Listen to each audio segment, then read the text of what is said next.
Hello students, आज हम लोग चलते हैं हेट्रोट्रोफिक मोड ऑफ न्यूट्रिशन में। ऑटोट्रोफिक मोड ऑफ न्यूट्रिशन हम लोग पढ़ लिए थे, जिसमें फोटोसिंथेसिस पढ़ लिया था हम लोगों ने और लीफ का स्ट्रक्चर भी पढ़ लिया था हम लोगों ने। आज चलते हैं हेट्रोट्रोफिक मोड ऑफ न्यूट्रिशन में, बट उससे पहले थोड़ा सा ऑटोट्रोफिक मोड ऑफ न्यूट्रिशन का एक छोटा सा क्वेश्चन देख लेते हैं हम लोग। मैं लिख दी हूँ, ज्यादा टाइम किल करता है इसलिए।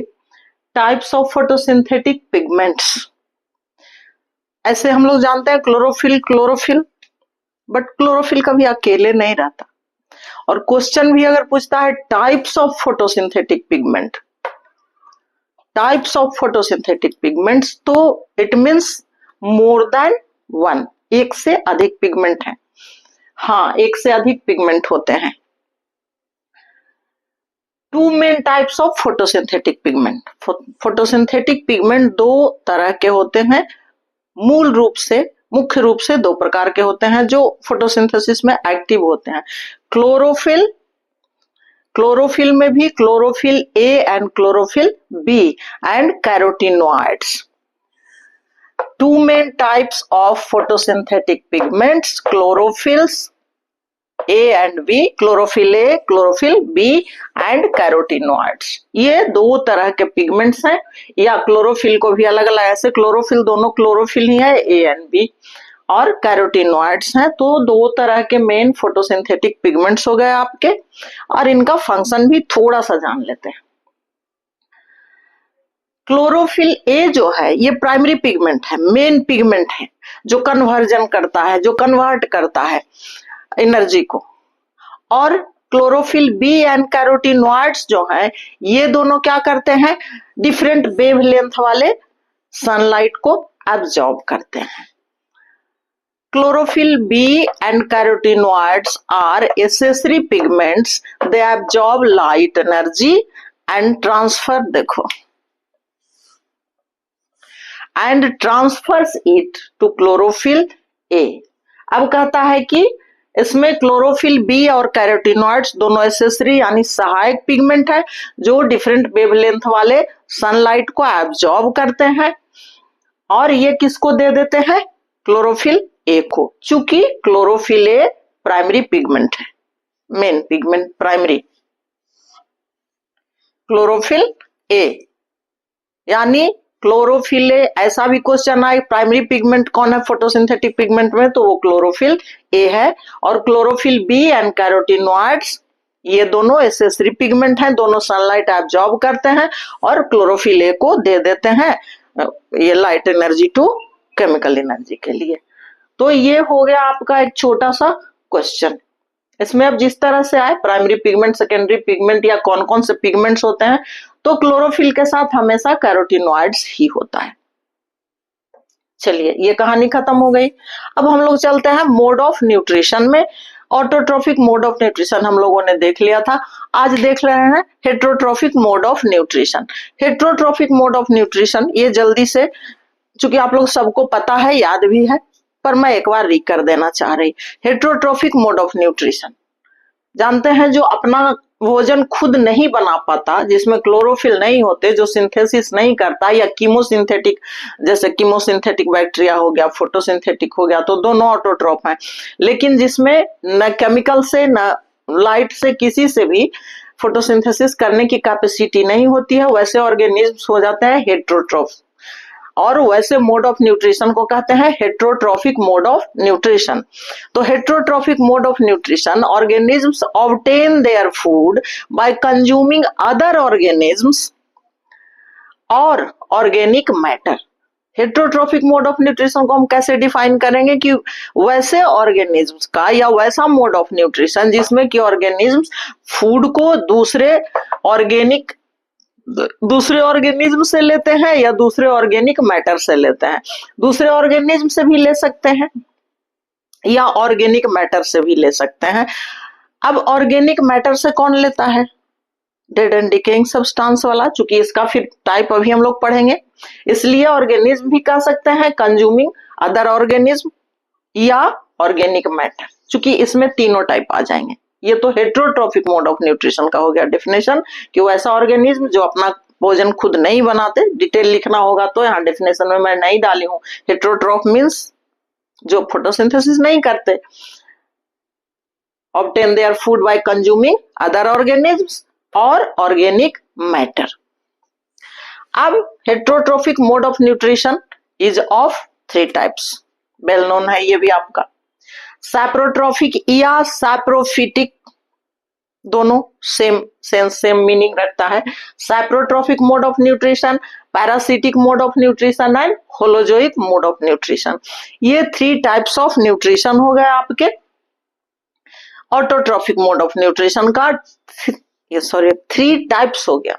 ऑटोट्रॉफिक मोड ऑफ न्यूट्रिशन का 3 टाइप्स हो गया, सैप्रोफिटिक या सैप्रोट्रॉफिक, पैरासिटिक और होलोजोइक टाइप, 3 टाइप्स के हो गए।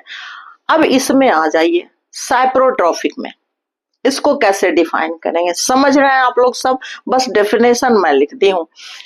सैप्रोट्रॉफिक mode of nutrition is a mode of nutrition in which organisms obtain their food from dead and decaying organic matter। अब देखिए यहाँ हमने लिखा अदर ऑर्गेनिज्म्स या ऑर्गेनिक मैटर, तो अब इसको जब फिर से डिवाइड किया गया 3 types of heterotrophic mode of nutrition, तो इसमें सैप्रोट्रॉफिक में आ गया ऑर्गेनिक मैटर। ऑर्गेनिज्म नहीं आया, किससे लेता है, ऑर्गेनिक मैटर से, dead and decaying organic matter से, या डेड एंड डिकेइंग ऑर्गेनिज्म से भी, dead plants, dead animals, rotten bread, इन सब से सैप्रोट्रॉफिक मोड ऑफ न्यूट्रिशन में ऑर्गेनिज्म्स अपना न्यूट्रिशन कंज्यूम करता है। इसलिए इसके साथ हमने दोनों टर्म्स लिखे, चूंकि हेटेरोट्रॉफ है। अब इसमें अलग अलग हो गए, तो सैप्रोट्रॉफिक में हो गया सिर्फ organic matter, dead and decaying organic matter से जो अपना फूड कंज्यूम करता है, ऑब्टेन करता है, that is saprotrophic mode of nutrition. मैंने एग्जाम्पल नहीं लिखा। अब इसके एग्जाम्पल में क्या हो जाएंगे, सबसे पहले तो आप लोग को याद हो जाएगा मशरूम हो जाएगा, यानी फंगस एंड बैक्टीरिया हम लिख सकते हैं कॉमनली। इसमें एग्जाम्पल में हम डाल सकते हैं, इसमें ऊपर मैं थोड़ा मिटा दूं, अब स्पेस की वजह से ज्यादा नहीं लिख पाई मैं।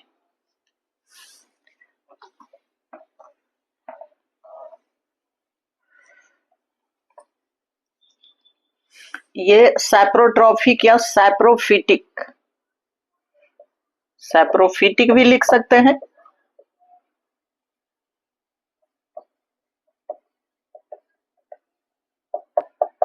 इसका डेफिनेशन हो गया ये आपका, सैप्रोफिटिक या saprotrophic mode of nutrition is a mode of nutrition in which organisms obtain their food from dead and decaying organic matter, organism नहीं, organic matter.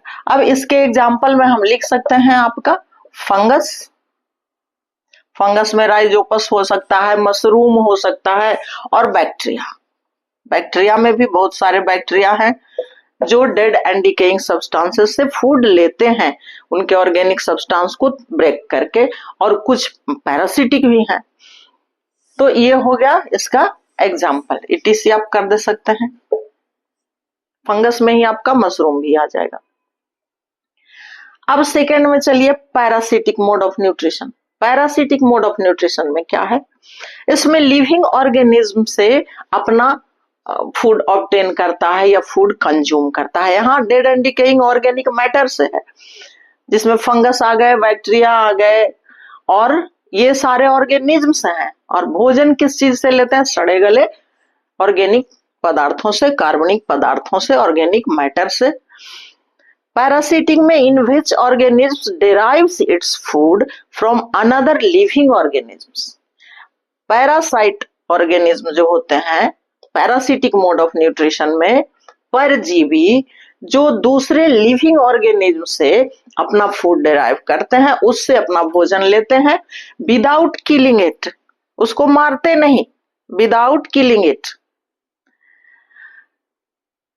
Living organism bracket में मैं डाली हूँ होस्ट, वो लिविंग ऑर्गेनिज्म जिसपे ये survive करते हैं, जिससे अपना फूड कंज्यूम करते हैं, जिससे अपना फूड ऑब्टेन करते हैं, that's called host. Host and parasite.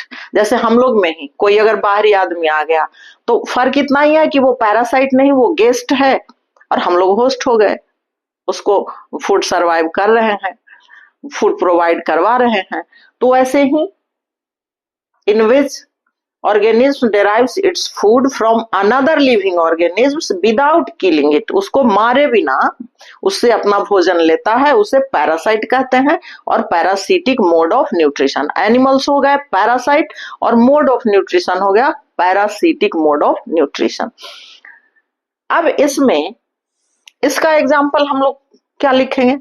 इसका एग्जाम्पल में आप लिख सकते हैं कैक्टस अमरबेल, जिसमें पत्तियां नहीं होती, जड़ें नहीं होते, रूट नहीं होते, उसमें हाउस्टेरिया होते हैं जो कि प्लांट्स में इंसर्ट कर देता है, घुसेड़ देता है और उससे ये अपना फूड ऑब्टेन करता है। तो ये प्लांट्स में हो गए कैक्टस आपके। या एनिमल्स में लीच, जिसको आप जोंक बोलते हैं, या जानवरों में उसको चमोकन हम लोग तो बोलते थे, आप लोग क्या बोलते हैं पता नहीं। या फिर आपका लीस जो जू बाल में होता है। तो ये सारे क्या है? पैरासाइट। कैक्टस प्लांट्स में हो गया, ये सारे एनिमल्स में हो गए, और भी हो जाएंगे जैसे tapeworm, roundworm, hookworm, ये सब। तो अब इसके according parasitic mode of nutrition is of two types, external parasite and internal parasite. थोड़ा सा लिख दूं मैं,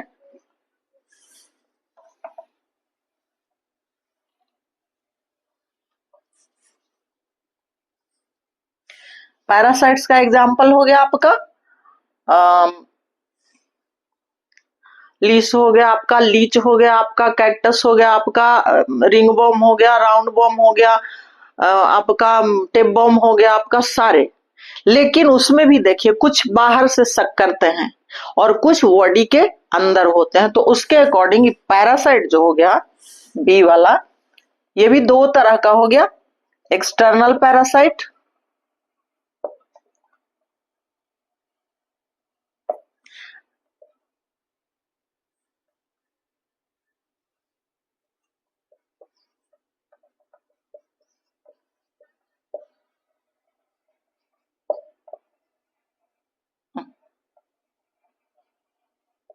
और इंटरनल पैरासाइट, ये भी दो तरह के हो गए। अब एक्सटर्नल पैरासाइट में आपका हो जाएगा cactus,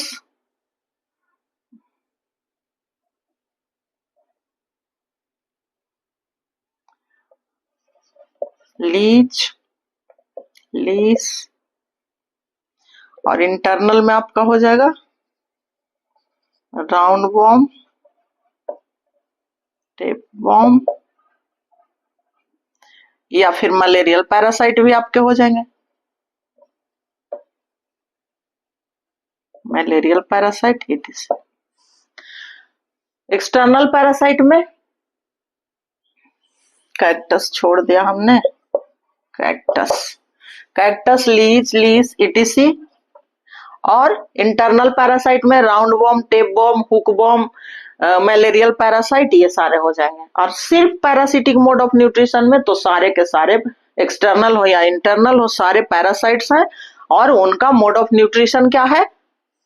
parasitic mode of nutrition है। लेकिन बॉडी के अंदर और बाहर के अकॉर्डिंग एक्सटर्नल और इंटरनल हो गया। जो बॉडी के अंदर होते हैं इंटरनल पैरासाइट और जो बाहर होते हैं एक्सटर्नल पैरासाइट। तो ये आपका पैरासाइट हो गया या पैरासिटिक मोड ऑफ न्यूट्रिशन हो गया। अब आ जाइए होलोजोइक टाइप। होलोजोइक टाइप ये mode of nutrition. Holozoic type में क्या हो जाएगा? इसमें ना तो पैरासाइट है ना तो सैप्रोफाइट है, ना ही dead and decaying organic matter पे ये उस पर डिपेंड करता है, सरवाइव करता है, और ना ही अनदर लिविंग ऑर्गेनिज्म के बॉडी में इंटरनली या एक्सटर्नली उस पर सरवाइव करता है। ये दूसरे तरह से इसका मोड ऑफ न्यूट्रिशन ही है हेट्रोट्रॉफी, अपना फोटोसिंथेसिस करता नहीं, कैपेसिटी है नहीं इसकी, लेकिन उसको फिर अपने तरह से लेकर बना करके, और न्यूट्रिशन का प्रोसेस भी अलग तरह का थोड़ा होता है। होलोजोइक टाइप में आ जाएगा, an organism takes complex organic food. An organism से पहले होलोजोइक मोड ऑफ न्यूट्रिशन मैं सब में छोड़ दी हूं, चूंकि आप लोग समझ जाइएगा। An organism takes complex organic food materials into the body by the process of ingestion, followed by digestion, absorption and assimilation. ये होलोजोइक टाइप ऑफ न्यूट्रिशन है या होलोजोइक मोड ऑफ न्यूट्रिशन है। ये भी हेट्रोट्रॉफिक मोड ऑफ न्यूट्रिशन ही है, but इसका example कौन है? एनिमल्स ना, इसमें सारे आ जाएंगे, कैट भी, cat, dog, horse, cow, even human being. आदमी भी, हम लोग भी अपना फोटोसिंथेसिस तो करते नहीं ना, कीमोसिंथेसिस करते हैं। तो क्या करते हैं, पेड़ पौधे के भोजन को ही अपने ढंग से पका करके खाते हैं, उसको पचा जाते हैं, उसको एब्जॉर्ब कर लेते हैं बॉडी में। तो ये हो गया होलोजोइक मोड ऑफ न्यूट्रिशन, जिसमें organisms take complex organic food materials. Complex organic food materials, यहाँ सीधा ऑर्गेनिक फूड को ब्रेक डाउन कर लेता है, यहाँ पे डायरेक्ट ऑर्गेनिज्म से ही ले लेता है, उसका सैप हो या जूस हो या उसके बॉडी का ब्लड हो, जो भी हो, डायरेक्ट सक कर लेता है। लेकिन होलोजोइक टाइप में क्या है कि ये कॉम्प्लेक्स ऑर्गेनिक फूड लेते हैं प्लांट से या एनिमल से, जिससे भी मिले, जैसे कार्निवोर भी तो आ ही जाएंगे, और उसको इंजेस्ट करता है, यानी माउथ के द्वारा। फिर इंजेशन के बाद उसमें प्रोसेस फर्दर होते हैं, followed digestion, absorption and assimilation. Digestion होता है, एब्जॉर्प्शन होता है उसका, उसके बाद एसिमिलेशन होता है बॉडी में। तो ये है होलोजोइक मोड ऑफ न्यूट्रिशन। ये हो गया, इसमें एनिमल्स में सारे एनिमल्स आ जाएंगे आपके, इंक्लूडिंग ह्यूमन बीइंग। तो ये हो गया हेट्रोट्रॉफिक मोड ऑफ न्यूट्रिशन। आपका हो गया पहला क्वेश्चन क्लोरोफिल वाला। Chlorophyll A, B and carotenoids. A primary pigment है और B and carotenoids accessory pigment है। वो दोनों एब्जॉर्ब करके ए को देता है और वो फिर उसको केमिकल एनर्जी में कन्वर्ट करता है। तो चलिए क्वेश्चन खत्म हो गया। इसके बाद ये हो गया mode of nutrition.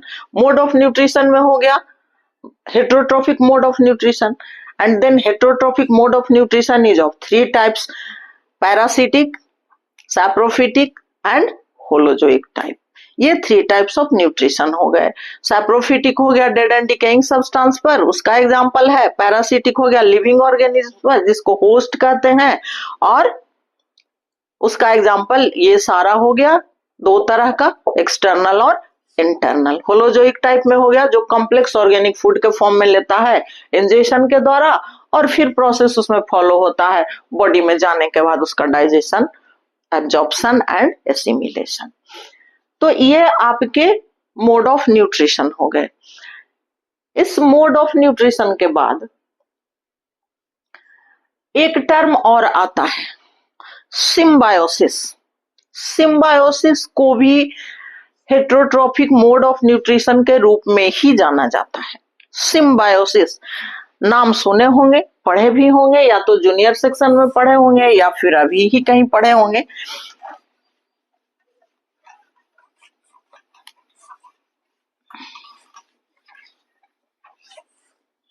Another type of nutrition, that is symbiosis। ये भी एक तरह का हेट्रोट्रॉफिक न्यूट्रिशन ही है। अब सिम्बायोसिस में क्या होता है भाई? सिम्बायोसिस में दो ऑर्गेनिज्म्स एक साथ एक ही हैबिटेट में रहते हैं, बट दोनों का फंक्शन अलग अलग होता है, दोनों एक दूसरे को कोऑपरेट करते हैं। इसमें इसका मोस्ट कॉमन एग्जाम्पल आपका है लाइकेन एंड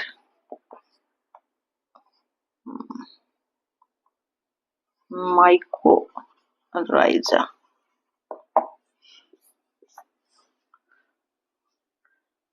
सिम्बायोसिस या सिम्बायोटिक एसोसिएशन, वैसा एसोसिएशन जिसमें दो डिफरेंट टाइप ऑफ ऑर्गेनिज्म्स, दो डिफरेंट स्पेसीज के ऑर्गेनिज्म्स लिव टुगेदर।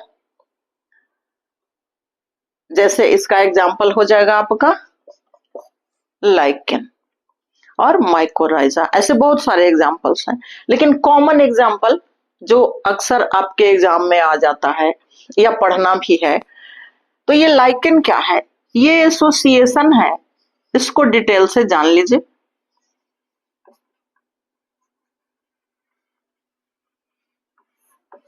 एल्गी और फंगस का एसोसिएशन है लाइकेन, दोनों एक ही हैबिटेट में रहते हैं, एक ही आवास में रहते हैं।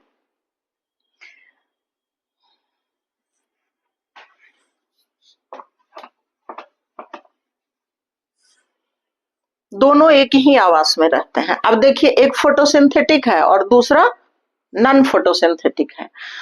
अब दोनों को एक दूसरे से लाभ मिलता है और इन दोनों के एसोसिएशन को एक साथ लाइकेन के नाम से जानते हैं। देखने में नहीं लगता कि इसमें दो डिफरेंट स्पेसीज के ऑर्गेनिज्म्स सरवाइव कर रहे हैं। एल्गी फंगस क्या करता है, ये शेल्टर प्रोवाइड करता है एल्गी को, एल्गल कंपोनेंट को, और एल्गी क्या करता है, इसमें क्लोरोफिल होता है, इसलिए ये फोटोसिंथेसिस करके इसको फूड प्रोवाइड करता है। यानी दोनों एक दूसरे से बेनिफिट लेते हैं और दोनों एक साथ एक ही हैबिटेट में अलग अलग स्पेसीज के ऑर्गेनिज्म रहते हैं और इस तरह के मोड ऑफ न्यूट्रिशन को सिम्बायोसिस के नाम से जानते हैं। ये भी हेटेरोट्रॉफ में ही आ जाता है। इसका फंक्शन क्या है फंगस का, provide shelter to algae, algae को शेल्टर प्रोवाइड करवाना यानी रहने की जगह देना, और इसका ये तो फूड प्रोवाइड करवाता है फोटोसिंथेसिस करके, टू प्रोवाइड फूड, चूंकि फोटोसिंथेसिस करता है। अब एक क्वेश्चन इससे और आता है आपको, वो मैं बता दूं, इन दोनों कंपोनेंट को जो दोनों साथ में रहते हैं एक ही हैबिटेट में, तो लाइकेन के नाम से जाना जाता है, जिसमें एल्गी और फंगस दोनों साथ साथ रहते हैं। ये शेल्टर प्रोवाइड करवाता है, ये फूड प्रोवाइड करवाता है, लेकिन अलग अलग इन दोनों कंपोनेंट का अलग अलग नाम है। एल्गी और फंगस तो है ही, लेकिन अलग अलग कंपोनेंट जो है इसको फाइकोबायोंट कहा जाता है। फाइकोबायोंट ये हो गया अलगल कंपोनेंट, एल्गी वाला पार्ट।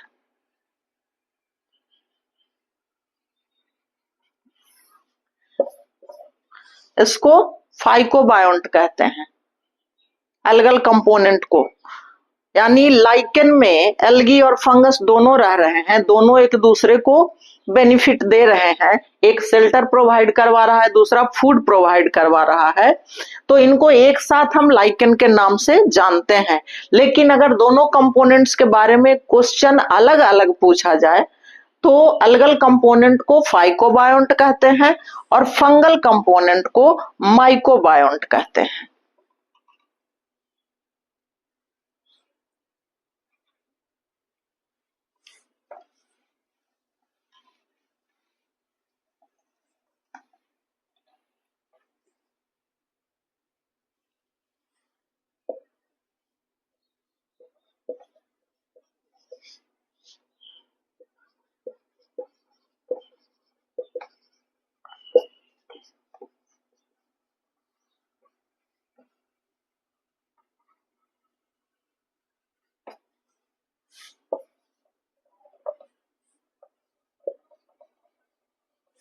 ये है लाइकेन, इसमें एल्गी और फंगस साथ साथ रहते हैं। एल्गी फंगस शेल्टर प्रोवाइड करवाता है और एल्गी इसको फूड प्रोवाइड करवाता है।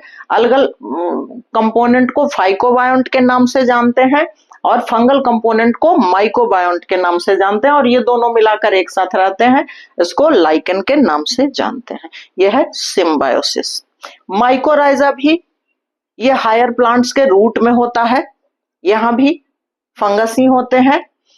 तो ये दोनों एग्जाम्पल जो है ये आपका सिम्बायोसिस का एग्जाम्पल है। और symbiosis also a type of heterotrophic mode of nutrition in which organisms of different species live together in a common habitat। मैं लिख नहीं रही, मैं बोल दे रही हूं। सिम्बायोसिस ये भी हेट्रोट्रॉफिक मोड ऑफ न्यूट्रिशन है, इसको याद रखिएगा। और इसमें इसको डिफाइन कैसे करेंगे कि सिम्बायोसिस इज ए प्रोसेस, ये symbiosis in which two different species of organisms, दो डिफरेंट स्पेसीज का है अलगी और fungus, live together in a common habitat. एक कॉमन हैबिटेट में दो डिफरेंट स्पेसीज के ऑर्गेनिजम्स रहते हैं और इसे सिम्बायोसिस के नाम से जानते हैं। और इन ऑर्गेनिज्म को क्या कहेंगे? सिम्बायोंट या सिम्बायोटिक। कि लिख ही दूं थोड़ा सा,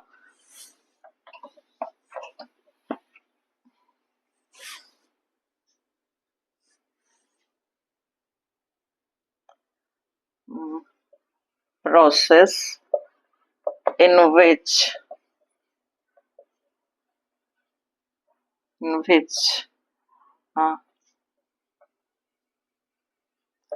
organisms of two different species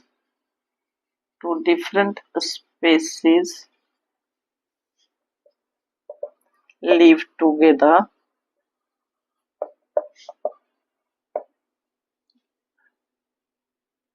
in a single habitat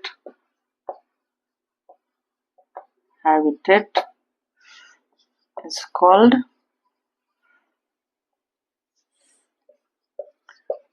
symbiosis. ये सिम्बायोसिस हो गया, साथ रहने वाला प्रोसेस सिम्बायोसिस हो गया, जिसमें दोनों को बेनिफिट भी होता है। और organisms are called symbiotic organisms। symbiosis and organisms are called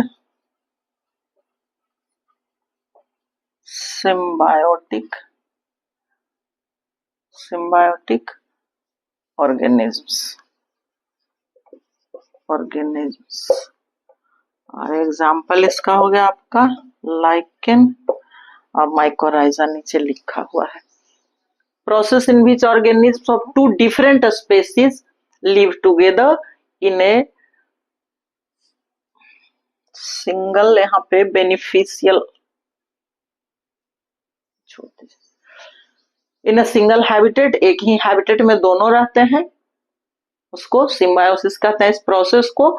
और ऑर्गेनिज्म्स को सिम्बायोटिक ऑर्गेनिज्म के नाम से जानते हैं। इसमें लाइकेन हो गया, नीचे में दोनों का एग्जाम्पल लिखा हुआ है माइकोराइजा। लाइकेन का मैं डिटेल बताइए आपको, इसमें एल्गी एंड फंगस दोनों होते हैं। अलगल कंपोनेंट को फाइकोबायोंट, फंगल कंपोनेंट को माइकोबायोंट कहते हैं, और या दोनों को साथ मिला दे तो लाइकेन कहते हैं। एल्गी एंड फंगस साथ रहते हैं, उसको लाइकेन कहते हैं, उस कॉलोनी को। लेकिन अगर कहें कि अलगल कंपोनेंट को क्या कहते हैं, लाइकेन के में जो अलगल कंपोनेंट यानी जो अलगी है उसको ऐसे किस नाम से कॉमनली जानते हैं, तो दैट्स कॉल्ड फाइकोबायोंट। फंगस को किस नाम से जानते हैं कॉमनली उसमें, तो माइकोबायोंट। ये हो गया आपका लाइकेन एंड माइकोराइजा। अब थोड़ा सा और मैं बता देना चाहती हूँ आपका न्यूट्रिएंट। पता है आपको nutrient is of two types, micronutrient and micronutrient. मैं बोल दे रही, macronutrient and micronutrient। macronutrient, macro means in large quantity, micro means in a small quantity, यानी substances used by organisms in larger quantity is called macronutrient। इसमें आपका आ जाएगा carbohydrate, protein और fat, ये तीनों मैक्रोन्यूट्रिएंट हैं। ज्यादा अमाउंट में इसको यूज किया जाता है, एनिमल्स इसको ज्यादा क्वांटिटी में यूज करते हैं। कार्बोहाइड्रेट, प्रोटीन एंड फैट, ये तीनों मैक्रोन्यूट्रिएंट है, nutrient that used by organisms in large quantity. और सेम इसमें कर दीजिए, used by small quantity, that is micronutrient. उसमें आपके हो जाएंगे विटामिन और मिनरल्स। ये दोनों micronutrient, carbohydrate, protein and fat, macronutrient in large quantity हम लोग यूज करते हैं, हम लोग क्या, सारे एनिमल्स। और माइक्रोन्यूट्रिएंट में आपका विटामिन एंड मिनरल्स आ जाएगा। तो ये nutrients is of two types. Nutrients दो तरह के हो गए, मैक्रो एंड माइक्रो। मैक्रो ज्यादा क्वांटिटी में, माइक्रो कम में। मैक्रो में carbohydrate, protein and fat, and micro में मिनरल्स एंड विटामिन। आज मैं यहीं पे छोड़ रही आपको। Thank you.